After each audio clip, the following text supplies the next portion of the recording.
Good morning again. My name is Elizabeth Calhoun, and this is Apptastic Standards Using Mobile Devices in Common Core. And I'm going to go over quite a bit in the next hour, and everything that I'm going to be supplying you is online on a website that will live forever and ever, so you are free to take notes if you'd like, or just sit and absorb, or go on to the website when I show it to you and do whatever you would like, because you are adult learners and you know how to create your own learning, don't you?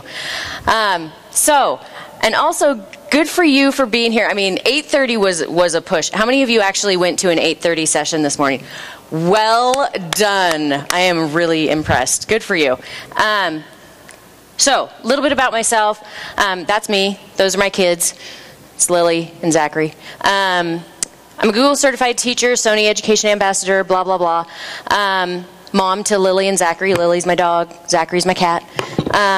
Previous high school English language arts teacher and department chair, also high school, middle school VP, and I now work for the Santa Clara County Office of Education as an academic technology specialist.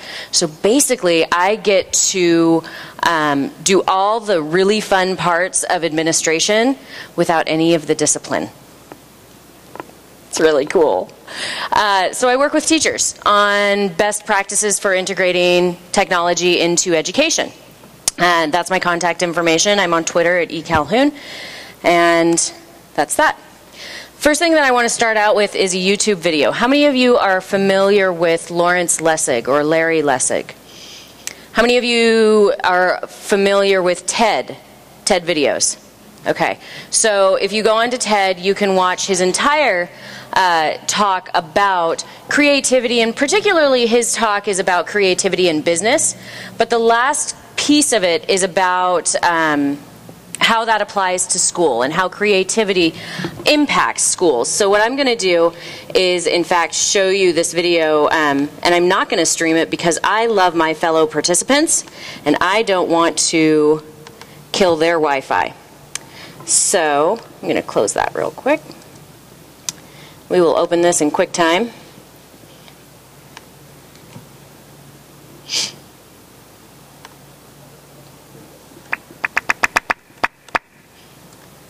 It's a quick 1 minute, 33 second. Here we go. Opportunity. But let me end with something I think much more important in business. It's the point about how this connects to our kids. We have to recognize they are different from us. This is us, right? We make mixed tapes, they remix music. We watch TV, they make TV. It is technology that has made them different. And as we see what this technology can do, we need to recognize you can't kill the instinct that technology produces. We can only criminalize it. We can't stop our kids from using it. We can only drive it underground. We can't make our kids passive again. We can only make them, quote, pirates. And is that good? We live in this weird time, this kind of age of prohibitions, where in many areas of our life, we live life constantly against the law. Ordinary people live life against the law, and that's what we are doing to our kids. They live life knowing they live it against the law. That realization is extraordinarily corrosive, extraordinarily corrupting. And in a democracy, we ought to be able to do better at least for them, if not for opening for business. Thank you very much.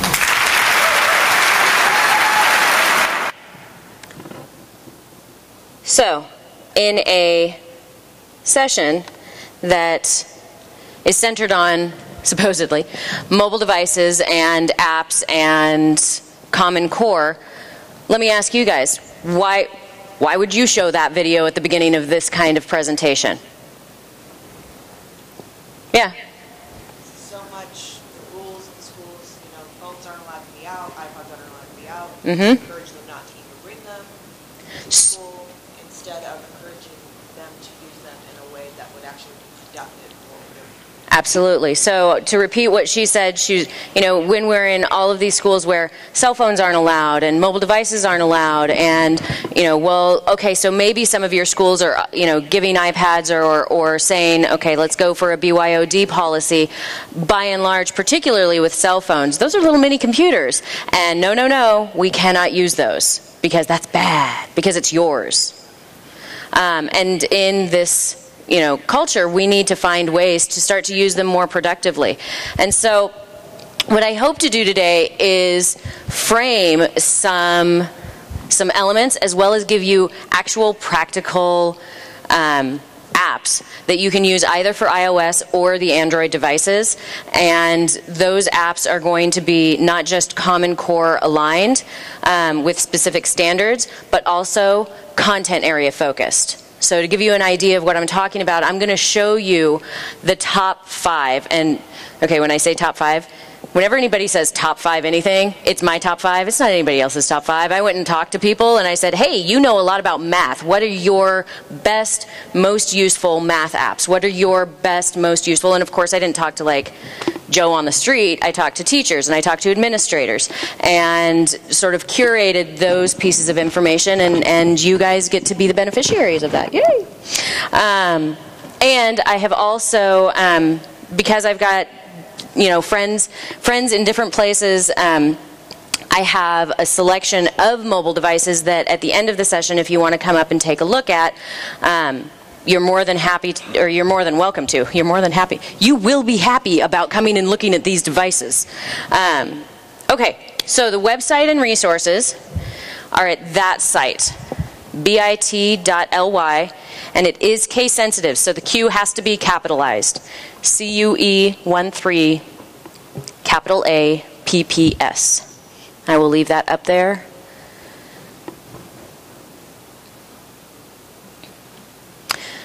So while you're getting there,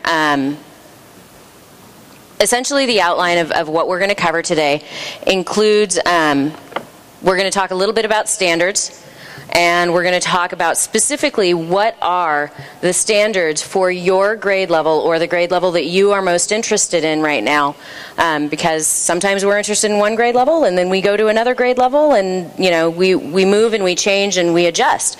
And so we're going to talk a little bit about standards and have you guys do a little bit of a deep dive into some of the standards that are explicitly tech related. And then after we do that, then we're going to go over sort of those top 5 lists, both for iOS and Android. And we're going to do all of that within 60 minutes or less. Sound good? Yeah? Right. Can I move on from this slide? Are we okay? Okay, so if you go to that particular website, which I'm going to do right now, head on over. My first slide is not showing up on my computer. Hopefully it is on yours. But the first slide, if you will, or set of slides, is the presentation that I am in fact working off of. So if you want to follow along that way, more than welcome to. But on this site, I have various slide decks, because each slide deck, really, I want you guys to be able to repurpose this in a way that's useful for you.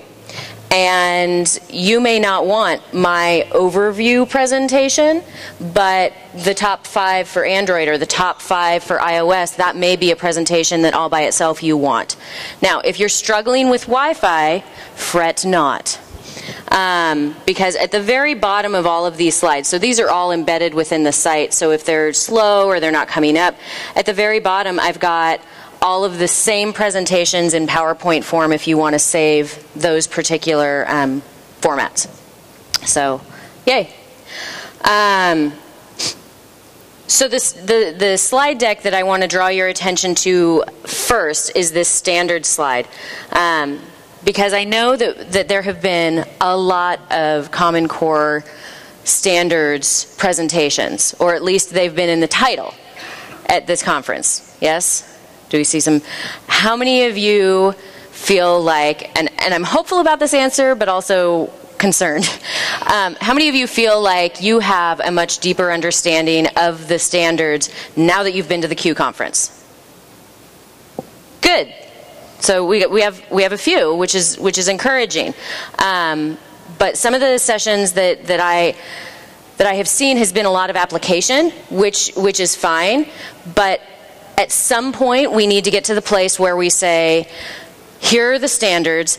Specifically, let's lay them out, and what are they, and where are the tech elements within each of the standards. So what I've done on this set of standards is basically there are a selection of standards, and I'm not going to blow this up because I'm going to have you guys work on going through some of these standards. But in each of these standards, well, maybe I'll make this one larger for just now.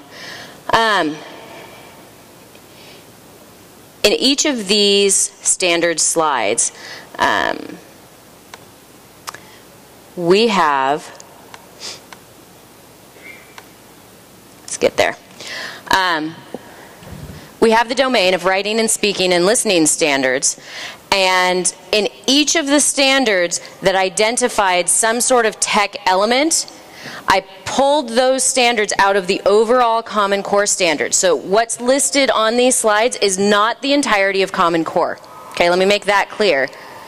Really, they're cheering, like, we could cheer too. I think at some point we will, you know, we haven't quite gotten to know each other well enough yet, but maybe at some point we'll just do a big cheer and, you know, put them to shame.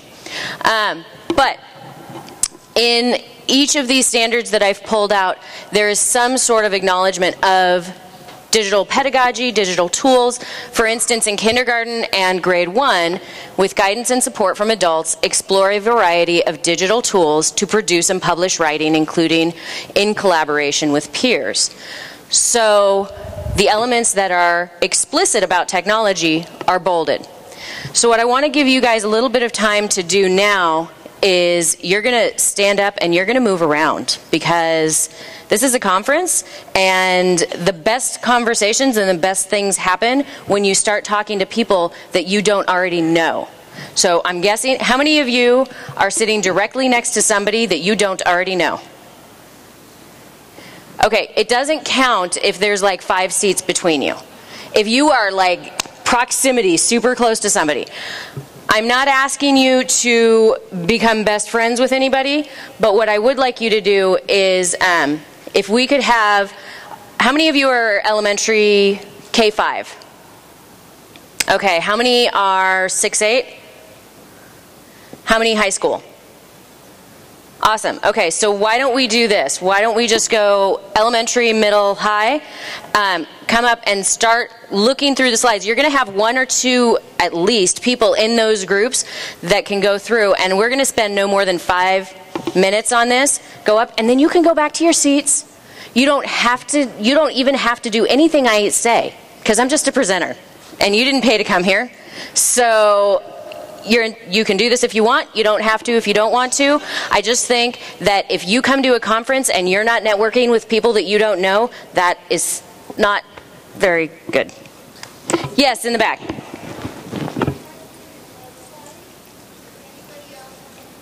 Well, that's why if we get into groups, then we're going to have a couple people who probably have gotten into the website and some people who may not, and you guys can help each other make sure that you mitigate some of those tech issues. Okay? Is that okay just for a little bit? Middle and elementary. High, middle, elementary. Yeah, high, middle, elementary. Pardon? Yes, I can get the address up again. And what you are going to do in these particular, get outside your comfort zone. Yay. Move around, folks. Find a group.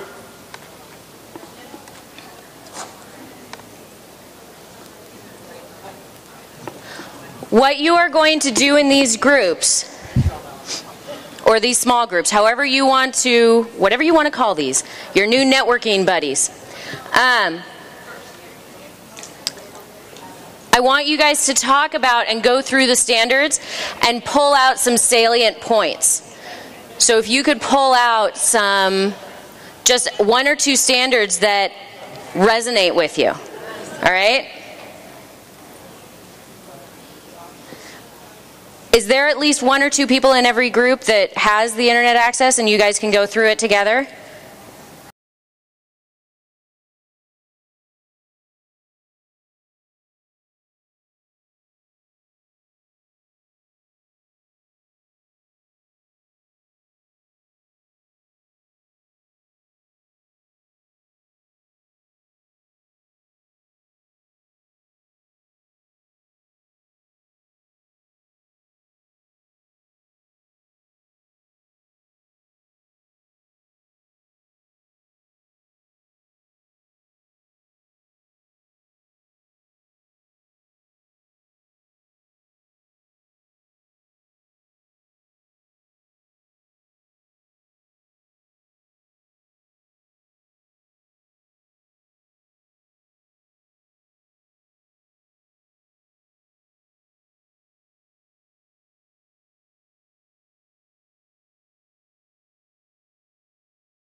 are primarily, so that's a good point. I didn't include the math elements.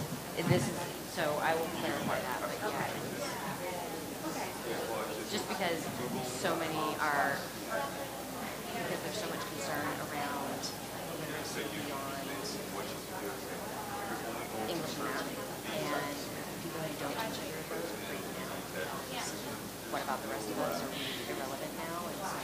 And most of us, but there's a lot of math stuff. So I'll address that right now. Thank you.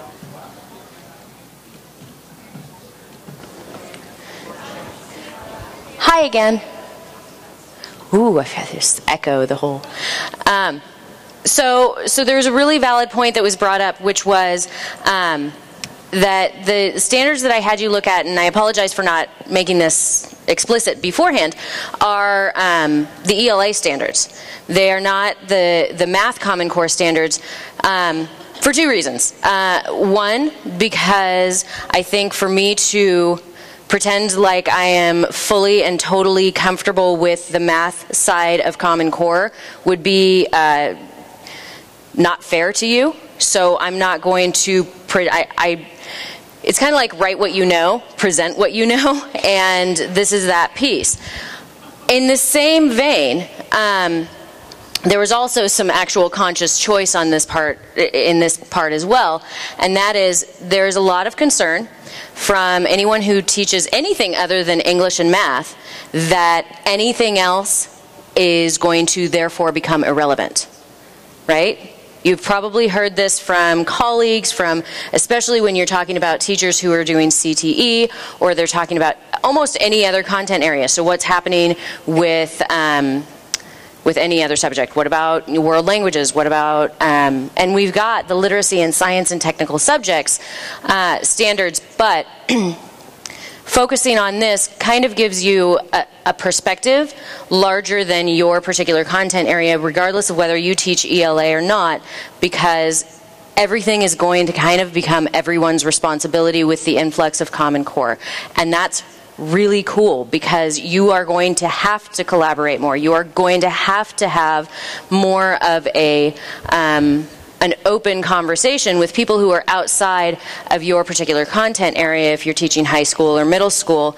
And for elementary, in many respects, you guys have been doing this forever, because this is, so it's more of a natural shift, with the exception of the scope and sequence and how things are presented in Common Core. So I apologize for not making that explicit ahead of time. So I'm just going to go around real quickly and see what was something that kind of stood out to you of, anybody in the elementary group, anything that stood out to you. Yeah. And I'll repeat what's being said so everyone can hear it. Well, we came up with 3 issues. Okay. You recognize across the board they've got to be technologically savvy. 3 issues. Number 3 issues, yeah. Produce, they've got to have keyboarding skills. Mm-hmm. I teach 5th grade. By the time they write now, the kids are painfully slow. Maybe in 5 years when it's gone through the process, they'll be more fluent. But right now, how do 4th grade, 5th grade deal with this? The second issue we had was... So the first one was producing, I apologize. It was producing so much production of writing when students are not fluent to begin with in keyboarding skills, and so that's certainly a challenge, absolutely. The next one? One issue is our kids are very low, and parents work in the fields or whatever, and even letting them go and research online, it's still too hard for them. It's really hard for them to read. Even though it's supposed to be diluted for kids, it's like, and then I got to go through and find out which ones are that low for them. And the third issue was... So difficulty in reading and struggling with areas that you may not have perfect access, or, The third one was they don't have computers at home, nothing. They're not going to even go to the library. They don't need their computer. Right. Their neighborhood. And so if there's any sort of work to be done for homework or whatever, it's not possible. So with those 3 parameters, Right. how do I do it? Right. That's a great question for another presentation that would take up 3 hours all by itself, at least. Yeah. I have magic pixie dust for tablets. I got tablets. Yeah, what were you going to say? Well, I think a lot of the new technologies in the app development areas are great, including just web-based stuff. But what I find, I think a big issue too is the diversity or the amount of new tools that are being created. Mm-hmm. I'm wondering how, like as a school maybe or even districts, right, are going to manage like the variety. Like how is it that they're going to, because depending on the school, even classroom, right, there might be certain teachers using a certain type of app that they might find great, and then of course somebody else maybe right next door might find another one. And so I mean, is the Common Core? I'm not familiar too much with like a lot of the popular apps. I'm sure you can, but like, are there ones that are really going to be like kind of like mandated? Like here's an app that's. We are not even to that conversation in terms of development of the Common Core yet. And my assumption is because the philosophy behind Common Core really is much more project-based learning and conceptual. Therefore, it leaves it intentionally open to choose whatever is the best tool. So then we have to become curators of this great knowledge. And just like each of our kids, the way you speak to one student is different than how you speak to another student. We're going to have to become fluent enough ourselves with all of the different apps, and that may work for your class, but this is what works for my class. We're both doing collaborative writing, and that's okay. You're using Office 365, I'm using Google Docs. We're still getting to the same end goal, which is laid out in Common Core. And I would be very, frankly, personally afraid if Common Core did come down and say, these are the apps that you must use, because then you're getting really micromanaging and granular and takes away a great deal of the autonomy. And my assumption, or my understanding, is that Common Core is trying to really give you some freedoms that previously, and my other understanding is that in the 70s and earlier, this is more like before we had like the California state standards very scripted. This is what we were able to do. So what about middle school? What's your perspective? What stood out for you, if anything? Or you're like, nah, nothing. Yes. What elementary was saying, I'm wondering, and you said it as well, is who's curating what we use? You are. You as a teacher, or are we teaching our students to be the curators of what will work for them to get the job? Both. I think we need to become master curators of our own information so that we can be well informed enough, which is why I'm trying to do sort of an iOS and Android, a platform agnostic. And personally, I am platform agnostic just because I want to make sure that when part of my job in teaching teachers is they come to me and they say, what should I buy? And I go, I'm not in a position to tell you what you should buy because I don't know your students. And even if I got to know your students, I'm still not going to know them as well as you do. And what your demographics are and what the access issues are and what's the budget look like. And there are so many questions. And we like hard and fast answers because for a very long time in education, we've been given hard and fast answers. And then we get creative within those hard and fast answers. Now we're being given more autonomy and more creativity, and we're kind of freaking out a little bit because we're saying, wait a minute, but what's the answer? What can, give us some, at least guidelines? So hopefully we're going to touch on some of that, but it's perfectly, it's a valid point. And of course to teach your students how to be curators, but we need to model that as well. High school? Yay, high school. Words that stood out to me were digital media, interactive elements, and diverse media. So digital media, interactive elements, and diverse media. Yeah, and that's that's very exciting because that's kind of what I'm trying to do. And then now I'm looking here for the first time. Oh, this is what I do. Right. So, now I feel like, hey, this is a green light to just. Absolutely. Great. Good. Okay. So now we're going to get into the stuff that you're really here for, which is the apps. And I don't want you to download the apps right now. Please. The rest of the conference will be very, very grateful to you if you do not download the apps right now. That's why I've given you links to all of them. So I'm going to start first with the iOS apps, and I'm going to take us over to those particular presentations. And oops. And like I said, they are, yes, please, meander, go back to your seat, whatever you would like to do.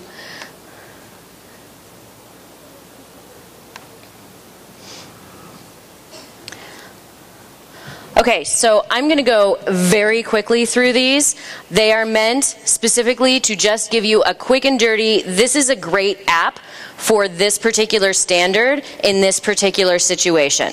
It is not by any means the app that you should be using, but it's there. So the first one, and these first 5 are for iOS, ELA, or iOS ELA. So you've got BlogPress. This allows students to blog directly from their iPad or their Blogger account. How many of your kids have, or you at your school have a Google Apps for Education account? Okay, so a significant, not a ton, but a significant chunk of you. And so if you have that, hopefully Blogger is also enabled, and if Blogger is also enabled, then they can blog directly from their iPad. And those are the standards over on the right-hand side that are being addressed. How many of you use Toontastic? Anyone? Okay, so this is the one that I'm going to show you really quickly. There's only one of each of these that I really have the time to be able to show. But here's how it goes. If I can pull it up.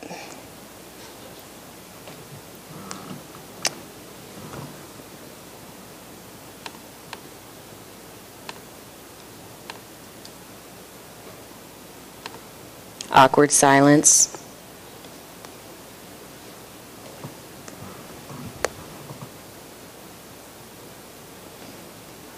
All right, so let's see.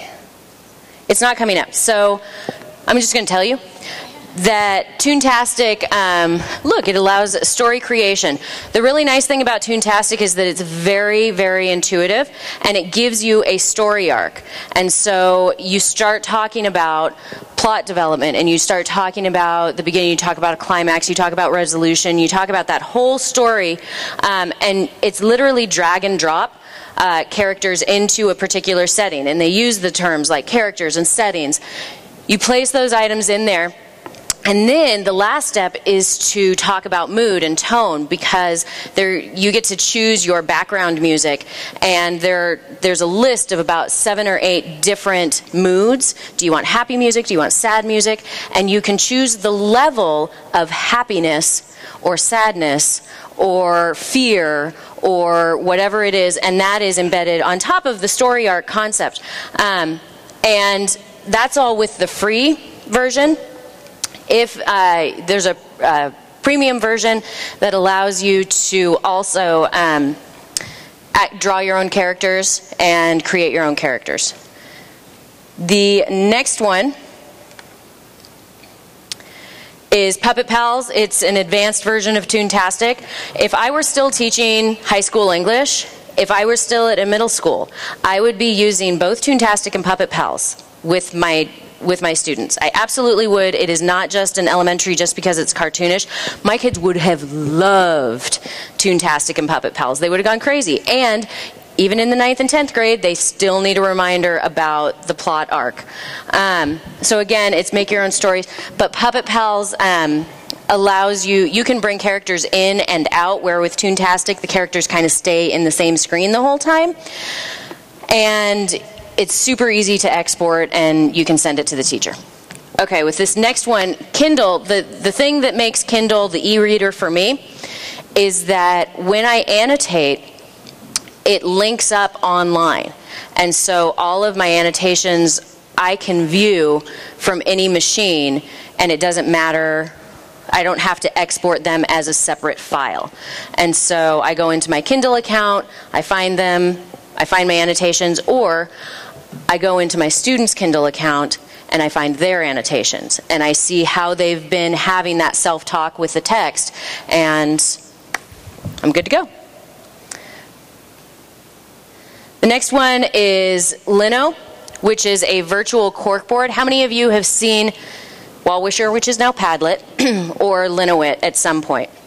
If you were at Catlin's, I think Catlin showed it or talked about it in her opening keynote, but Linoit is fantastic. So how many of you have ever had your students do some sort of project, you've got poster board on the paper, and you ask them to write things on Post-its, and they go and they write something really brilliant, and they put it on the board, and maybe it's so brilliant you keep it up for the entire year?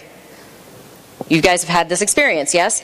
So, or at least seen it. I went into this fantastic second grade classroom and they were talking about similes. I went over to their board and they had all of these, you know, when you think of a simile, put it on a Post-it and put it up here. What this allows you to do is keep that space online. You take a virtual Post-it, you put it onto the corkboard, and it stays there forever, and it doesn't matter if the students are actually in the class or not. They can add a Post-it at any point. The other nice thing about Linoit is that you can use that from year to year. So the next year you say to students, hey, go back and take a look at this other link or this other class that did these Post-its for this same assignment. And there is nothing more motivating to kids than a little bit of healthy peer pressure. And they see that and it ups the ante, right? They start doing better. They start going, well, I can do a simile that's better than that. And I'm not interested in you know, push, push, push, but their creativity gets deepened. So that's a great tool.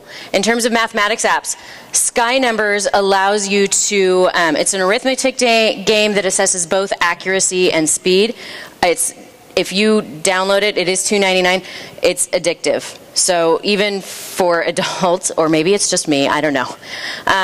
But you can go through and as numbers fall down, you play with it. Anyway, ScootPad is specifically scaffolded activities based on Common Core. It's geared toward K-5.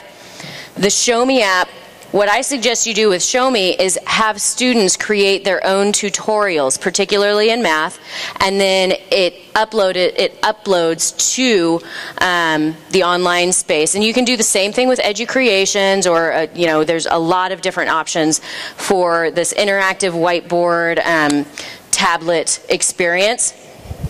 That's one of them. Khan Academy, scaffolded brief videos on a wide variety of topics. Focus right now is math. They have science videos. They have other topics as well. But this always tends to be a particularly popular app. Field Protractor, this is the one that I really wish that I could show you.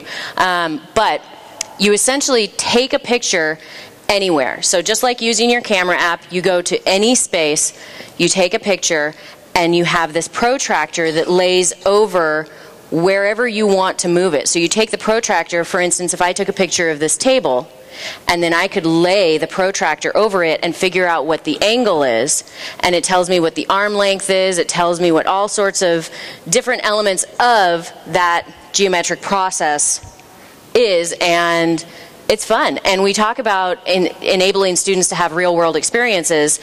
Send your kids out in groups, just one at a time, whatever you want to do with it. Have them take pictures of the school site. What are the different angles? Social science apps. History Pin is also, there's also an online component to this one. It takes Google Maps and it overlays pictures of that same place in history. So for me, I'm from the San Francisco Bay Area, so my interest in this really became when I started looking up the fires of the early 1900s in San Francisco, where basically the whole city burnt down. And so we were able to look at what the city looks like now, what they are comfortable with, what the kids see it as, and then lay over what were the pictures from 1909, 1911 as it repaired itself. So that was a really rich experience. Stats of the Union is just that. Lots and lots of stats, mostly focused on health. National Archives is today's document, so you get whatever the primary source, so it's through the National Archives and it's called today's document, provides primary source material from the National Archives, so students can see those real pieces of paper, so to speak. And then Maps of the World is exactly what it says, it's Maps of the World. So those are, and then of course PBS, who doesn't love PBS? You've got other, you can watch, it's more of a consumption app in that you can show different parts of history, detectives, nature, Nova, different elements there. Science apps, going to Nova now. There's an interactive periodic table, you can play a game, watch Hunting the Elements. Pocket Universe Classic, this, there are a lot of different versions of this one, but this one is free. You point it at the sky, it shows you what the constellations are at that particular point. So if I held my iPad up, then I could see what direction I was exactly facing, I could see where the horizon was, and I could see the constellations, and it lays it out for me, you know, oh, that's Leo, or that's whatever it is, and then when I turn it up here, and I can also zoom ahead and back in time. So what is that space going to look like out in space 5 years from now, 10 years from now? And then you start talking about, the other thing about Pocket Universe Classic is that you can zoom out of the galaxy altogether and see all of the planets and interact with them. BlogPress, I kind of cheated on that one because I already used it for ELA, but in terms of doing science journals, this is a really, really rich resource. A lot of teachers that I spoke to who are science teachers said, well, yeah, of course, you have them do their science journals in Blogger. Wolfram Alpha. How many of you have seen Wolfram Alpha before? Okay, so if you needed convincing that students no longer need to know the answer, but rather how to get to the answer, Wolfram Alpha, I'm going to give you one of their examples here. I'm going to go to trigonometry. And let's say you give them a question like, what's the tangent of 60 degrees? Which, how many of you had to buy like those graphing calculators that were like $90, $100, $150, $200, and you're like, seriously? This is one class and I have to buy this forever and ever?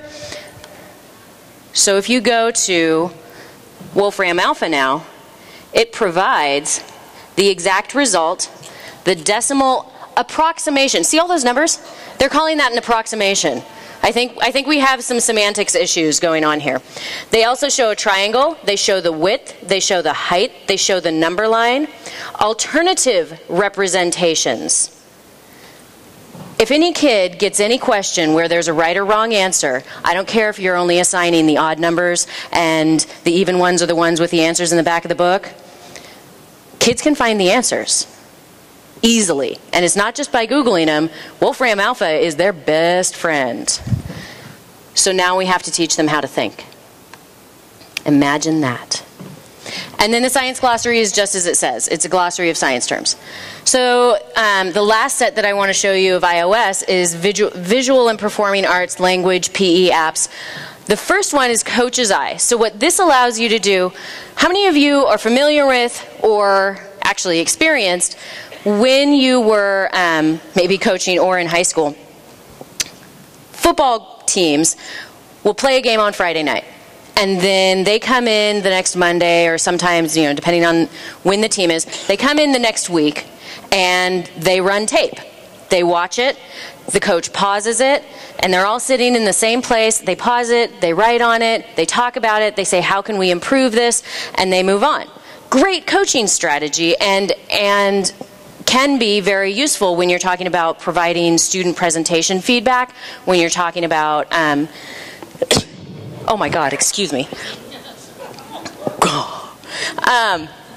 Lots of different approaches on this, but if you want video, all you have to do is, just like with your camera app, you open up Coach's Eye, you open it up, you start running the video, and then you can easily send it to somebody else, and they can annotate it and pause it and write on it and give audio feedback. So they can start providing that verbal feedback as well. So the coach now, and there is still validity to meeting and talking as one big team. However, if he didn't want to, and he wanted the conversation in that team meeting to be, okay, how are we going to get better, instead of here's all the things that we need to work on, then he takes coach's eye, or she takes coach's eye, goes through that process, watches the film on his own, circles, highlights, gives verbal feedback, sends it to all the kids, says, you need to watch this by our team meeting. The kids come into the team meeting, okay, how are we going to fix it now? Now the time face-to-face is far better used. Memo cards are great flashcards for language learners. Adobe Photoshop Express is free. It's Photoshop, except lighter. That's why they call it Express. And piano, the thing that I really like about piano is that you can learn how to play the piano, and you can create new songs. You can pretend that you're a pianist. And then when you create that new song, it automatically saves it into sheet music. So you may not necessarily know what you're doing, but you can now see the sheet music that goes along with it, with all of it, the treble, bass, clef, all of those, the rests, everything. And then PE apps, one of the big struggles that I find for PE teachers is that there are a lot of fitness apps out there, but nothing that explicitly talks about educational purpose. And so PE apps is essentially an app that has a whole bunch of other apps in it, and it gives a classroom practice for each one of those apps. So a teacher can go in, vet the apps, see which ones are the ones that are most interesting to them, and see how they might use that in a PE classroom, rather than they have to make that linkage from, okay, this is a fitness app, how am I going to use this with my class? So those are your iOS apps. The next thing I'm going to show you is, are we okay? Is this useful for you? Mostly? Okay. So we're going to go on to the Android apps at this point. And when I'm talking about Android, how many of you have an Android device? Nice. So, let me do it this way. A lot of these are going to be the same, because a lot of, and I was really excited about that, because when I first created this presentation, it was for an iOS group, and then I created this so that I could be platform agnostic for you, and I suddenly discovered that many of the apps are the same, and particularly the strongest ones. And so Blogger is still there, except instead of on iOS, it was Blogspot, and this is actual Blogger, so there is more functionality because it's an Android device. Drawing cartoons is very similar to Toontastic and Puppet Pals, like I was showing before or talking about, except there's more creativity. You create the cartoons. You can do little stick figures with that one. And then the video plugin for animating it, that third one goes in conjunction with drawing cartoons, because it just allows you to export the cartoon in any format that you want. So you can save the cartoons in drawing cartoons, but if you want to be able to export it elsewhere, or you want your students to export it elsewhere, you need to use that third one as well. The Kindle, for the same reasons as before, and the Lino app for the virtual corkboard. So mathematics. Mathris is an arithmetic game that assesses both accuracy and speed. ScoopPad is also available on Android. Splash Shop is an interactive whiteboard app that allows you to look at your computer on your Android device and control your computer with your Android device. Khan Academy, same. Now, interestingly enough, Khan Academy doesn't have an official app for Android, but this one is basically pulls from Khan Academy, and I think it's just as good. And if you really want to go to Khan Academy, use the browser. And then the last one is Smart Tools. So before I was talking about Field Protractor. For the Android device, you can take a picture with your Android tablet, and then you can still lay a protractor on top of it. But Smart Tools adds a lot more measurement tools. You can actually take your device, wrong device. You can take your device and lay it on top of something, and it will tell you whether or not it's flat or it's straight. You can hold it any direction, and so you know, when you're doing pictures, all of those things, that's a really nice element. So those are those pieces. Social science, it's pretty much all the same again. You've got History Pin, Stats of the Union, National Archives. You've got an Atlas, 2013 free. It's free. Super easy to read. It's updated on a regular basis. And then the Smithsonian Channel is a great app for Android for exploring museums and documentaries. They've got embedded quizzes in there that you can work on, or your students can work on. Science apps, we've got National Geographic Explorer for schools, specifically for schools. SkyMap, so it does the same thing as the iOS apps. You can hold it up, you can point it in any direction, see what you get. Blogger, Wolfram Alpha, and then a student science dictionary. So on the iOS app, you had a glossary, here you have a dictionary. And visual and performing arts.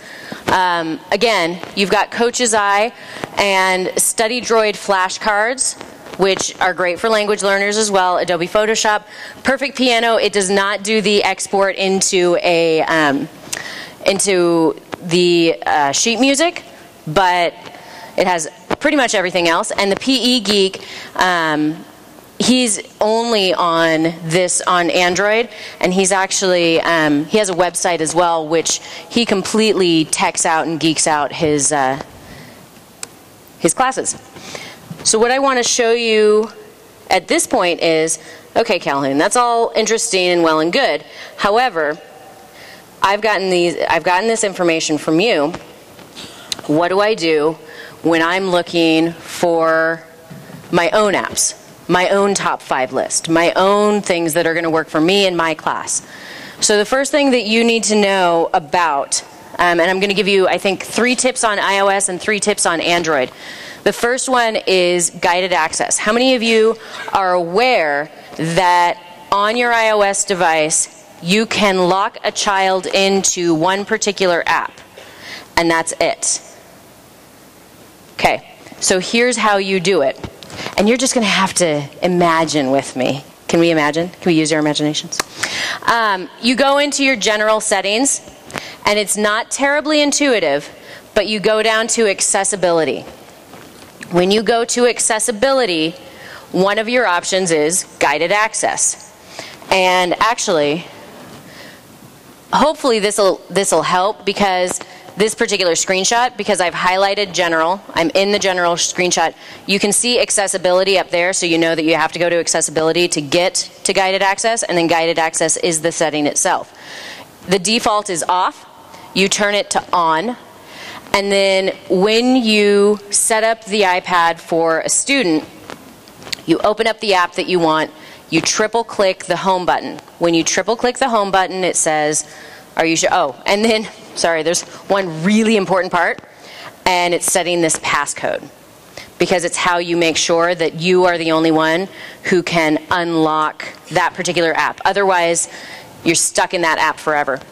And they give you explicit directions all the way through, and pretty clear instructions about how to enable that and then how to disable that. iPad apps according to Bloom's taxonomy. I also want to make sure that you guys are aware that of all of the apps that I've shown on all of the slides, they have, they're all hyperlinked. specifically to that app. So if you are interested in downloading that app, all you have to do is click on the link within my slides. So these are, and Diane Darrow is actually here at the conference with us, and so she put together this, K5 iPad apps for remembering through creating, which is quite nice and helpful. And our third tip is choosing a couple sites that you can go to from this site. And what that site is a really clean, clear, one-stop shop, and it's not a really long, that's as long as it is. That's the spreadsheet. And it lists sites that review educational apps, sites that share educational apps, and apps that have to do with students with special needs. And then this is other. And it gives you the specific URL. My particular favorite, when somebody comes to me, because nobody knows everything, right? We know this from Ken Robinson, we know this from life experience. Apptastic is my go-to. I have somebody who comes to me and says, can you give me a really good suggestion on an iOS app that is linked to the ISTE nets that have to do with fill in the blank? So I come over to this site, and I go to nets, and I've got creativity, communication, collaboration, group work. I've got 9 apps under group work. I can pull it up, and I can download each of these apps or whichever ones are going to work for me. The interface is clean, and best of all, if I come over and I click in this first block and I click on the app directory,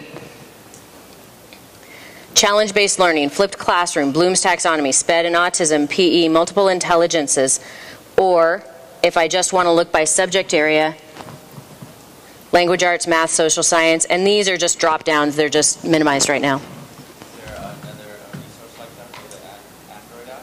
For Android, there are a lot of different groups that are in the process of curating things like that, Sony being one of them.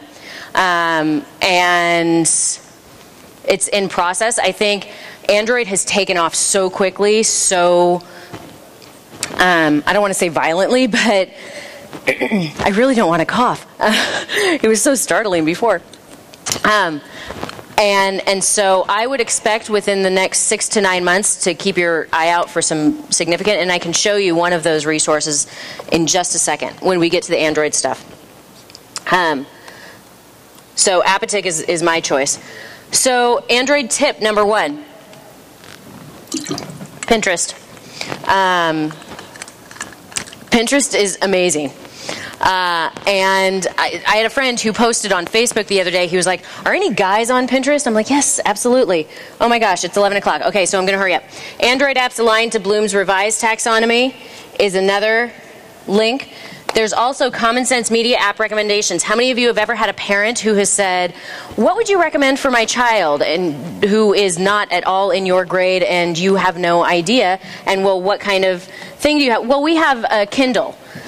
You've never used a Kindle or whatever it is. Down here, you've got by grade or by age, 2 to 6, 7 to 12, 13 to 17, iPad, iPhone, Android tablet, Android phone, Kindle Fire. You can direct them there instead. And the one piece that I was going to address, is educationambassador.com, which is loading. So this is Sony's site that basically took a group of us and of educators and said, hey, can you work with our tablets and tell us what is going to be most useful for teachers? And each of these particular resources were created by a teacher. So it's not just here's an app like Apptastic is, but here's an app or here's a functionality for Android that can up your game, and here's how I use it in my classroom or in my practice. And it's Education Ambassador. So, and they also have a booth here, so you can go see them. Last but not least, before I let you go, I wanted to let you know if you wanted to come up and see any of these items. I have the iPad 3, the iPad mini, but then I have the Nexus 7, the Sony Xperia S, and the Sony Xperia Z, which fully immersible in water. super light, and I'm not, like, they're not paying me. All right, no joke. So, right? They're not paying me. Fully immersible, and it, whoosh, there we go. Beautiful, beautiful visuals. You have to feel how light this thing is. But it's not available till May 24th. So know that, but if you like feeling light tablets, come check this one out. With that, thank you very much, and have a wonderful rest of your day. Thank you.